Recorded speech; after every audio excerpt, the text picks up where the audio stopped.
У Беларусі 21 гадзіна, на Белсаце аб'ектыў, а ў ім галоўныя падзеі гэтай суботы. Запрашаю.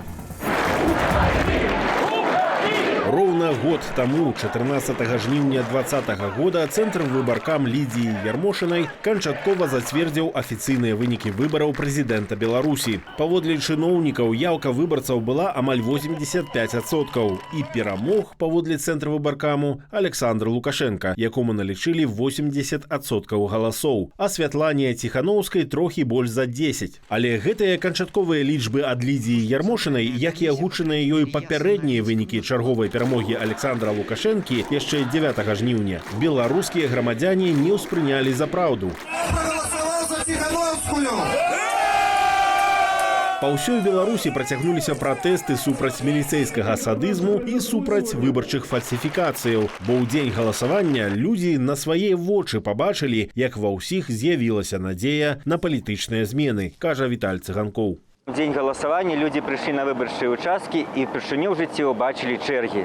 Вялізныя чэргі, якую я нават сфотаграфаваў на сваім выбарчым участку, чалавек 200 стаяла, і большасць з іх, процентаў 70-80, была з белымі стужачкамі. Людзі не баяліся паказаць, што яны за Ціханаўскую. Сапраўдныя лічбы галасавання цяпер недасяжныя для грамадзян, істотна адрозніваюцца ад афіцыйных. Адным з інструментаў незалежнага падліку стала платформа «Голас», створаная беларускімі праграмістамі. Першапачаткова створаная для фіксавання фальсіфікацыяў, яна дапамагла падсумаваць дасланыя ўдзельнікамі 500 000 бюлетэняў і афіцыйна вывешаныя камісіямі пратаколы падліку галасоў. І Лукашенко, паводле незалежнага падліку, не перамог. Ну вот самый топ, который ему там можно дать, это 38%. На самом деле наша команда оценивает реальность ниже, в 20-25%, что все равно как бы немало, но точно не 80%. То есть вот эта вот разница между 20, 25 и 80% это и есть количество фальсификаций. Парушэнні былі на ўсіх этапах. Крымінальныя справы супраць прэтэндэнтаў на ўдзел, прымусовае датэрміновае галасаванне бюджэтнікаў, падробка бюлетэняў, цалкам кантраляваныя ўладамі чальцы выбарчых камісіяў. Хаця ў выніку былі дзясяткі камісіяў, якія сумленна падлічылі галасы. Если мы возьмем только официальные протоколы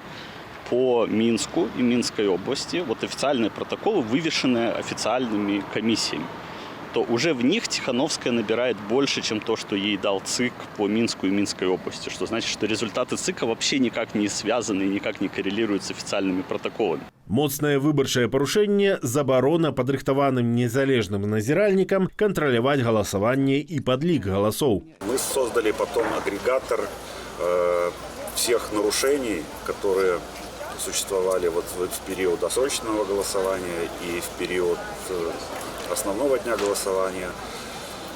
Мы начали работу со всеми инициативами, кто был заинтересован в этом процессе. Это и честные люди в первую очередь, это правозащитники за право выбора, это и партийные организации. Платформа онлайн-моніторингу «Зубр» была адным са спосабаў фіксаваць выбарчыя парушэнні для кожнага, хто меў мабільны телефон і грамадзянскае сумленне. Мы открыли доступ к платформе для всех избирателей. Мы каждого избирателя сделали наблюдателем. И получали просто огромное количество фото, видео, материалов от людей, от простых граждан о том, как происходит воровство голосов и тот беспредел, который творился на избирательных участках Беларуси. Гэтая лічба 80% за Лукашэнку абурыла беларусаў і стала першай прычынай масавых пратэстаў, нагадвае Віталь Цыганкоў. Другое, гэта тыя дзеянні, якія ўлада прадпрыняла пасля выбараў, тыя першыя 3-4 дні, калі былі забойствы, калі былі зверствы. Фактычна нават без выніку выбараў гэтыя дзеянні ў любой краіне робіць такую ўладу нелегітымнай, робіць ее фактычна злачыннай, акупацыйнай. Таму ніхто не прызнаў Александра Лукашэнку легітымным прэзідэнтам, акрамя Расіі і Кітаю. І ягоная таемная інаўгурацыя потым прайшла ў атмасферы сакрэтнасці, перакрытых вуліцаў, а не ў жывым эфіры, як таго патрабуе Канстытуцыя. Яраслаў Сцешык, Белсат. Дзяржаўная памежная служба Латвіі апублікавала здымкі з беларускай мяжы. На кадрах відаць, як мігрантаў давозяць да Латвіі ў суправаджэнні людзей у форме беларускіх памежных войскаў. Таксама бачна, як мігрантаў не пускаюць за памежныя слупы назад у Беларусь. Людзі ў форме беларускіх вайскоўцаў маюць у руках аўтаматы, а таксама шчыты і гумавыя дубінкі. Яны прымушаюць мігрантаў ісці ў бок латвійскай мяжы, тым самым стымулююць нелегальную міграцыю. Відэа было знятае напярэдадні. Раней такое ж відэа з мяжы з Беларуссю публікавала памежная служба Літвы. Сёлета падчас незаконнага мінання латвійска-беларускай мяжы затрымалі 352 асобы, найбольш у жніўні. А мяжу Беларусі з Літвой незаконна перайшлі больш за 4000 мігрантаў. Жнівень 2020-го, праз 5 дзён пасля прэзідэнцкіх выбараў, Святлана Ціханаўская заявіла аб стварэнні каардынацыйнай рады. У яе склад увайшлі палітыкі, журналісты, бізнесоўцы і дзеячы культуры. Паводле аўтараў канцэпцыі, каардынацыйная рада мае дапамагчы пераадолець палітычны крызіс у Беларусі і пазбегнуць расколу паміж грамадствам і чыноўнікамі. Такім вялікім дасягненнем з'яўляецца аб'яднанне людзей з рознымі поглядамі, з розным бачаннем развіцця нашай краіны ў адзін калегіяльны орган, дзе мы дагэтуль сустракаемся, абмяркоўваем, дзелімся сваімі меркаваннямі, пазіцыямі, каб выпрацоўваць тыя крокі, якія маглі б дапамагчы нашай краіне выйсці з гэтага палітычнага крызісу. Пакуль жа выйсці з крызісу не атрымалася. Чаму? Важная ўцямная роля ў ходзе гэтых пратэстаў каардынацыйная рада не адыграла, я б сказаў так. І, мусіць, не магла адыграць па шэрагу розных прычын. Адна з іх гэта тое, што ў каардынацыйнай рады не нашлося, я не ведаю, мужнасці, смеласці ці чагосьці іншага сказаць, што мы прадстаўляем народ, які выйшаў на вуліцу. З намі трэба весці перамовы. 18 жніўня на першым паседжанні рады ў Менску абвясцілі яе асноўную мэту – правядзенне новых выбараў і мірны транзіт улады. І гэта было недасягальна ў прынцыпе. Каардынацыйная рада заняла такую цікавую пазіцыю. Яна не хацела, не планавала, не збіралася прадстаўляць сябе органам народнага пратэсту. Яна хацела стаць пасярэднікам паміж уладамі і вось тымі людзьмі, якія выходзяць на вуліцы. Ну, а паколькі ўлады ні на якія перамовы ісці не захацелі, то роль гэтага пасрэдніка, яна так падвісла ў паветры. Паводле Вольгі Кавальковай, нягледзячы на рэпрэсіі, шмат праектаў усё ж такі ўдалося зрэалізаваць. Працоўная група па адукацыі, фемгрупа, працоўная група хрысціянскае бачанне, гэта працоўная група па эканоміцы і шмат іншых накірункаў па мясцоваму самакіраванню, арыгінальнаму развіццю, па якіх мы думаем, як развіваць краіну далей.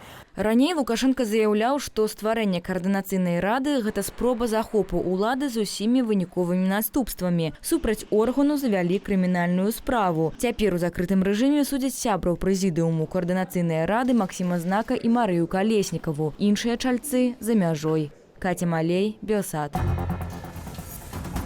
Сацыёлог, каардынатарка лятучага універсітэту і сябра каардынацыйнай рады Тацяна Вадалашская выйшла на свабоду з ізалятару на Акрэсціна. Яе затрымлівалі на 10 сотняў у рамках крымінальнай справы, дэталі якой пакуль невядомыя. Тацяна – аўтарка даследаванняў і аналітычных дакументаў, накіраваных на развіццё і ўзмацненне беларускай грамадзянскай супольнасці. У 2005 годзе далучылася да праграмнай дзейнасці філосафа Уладзіміра Мацкевіча, які дагэтуль застаецца за кратамі. Пасля 15 сотняў адміністратыўнага арышту выйшлі на волю і блогерка Наста Пелюгіна да ейны хлопец Уладзіслаў Пертань. Судзілі іх нібыта за непадпарадкаванне службовай асобе. А вось затрыманыя падчас святкавання народзінаў музыкі з гурта «Ірдарат» Уладзіміра Надзея Калачы застаюцца за кратамі. Іх перавялі ў СІЗА на вуліцы Валадарскага і абвінавачваюць у арганізацыі дзеянняў, якія груба парушаюць грамадскі парадак за выступленне падчас масавых акцыяў летась у жніўні.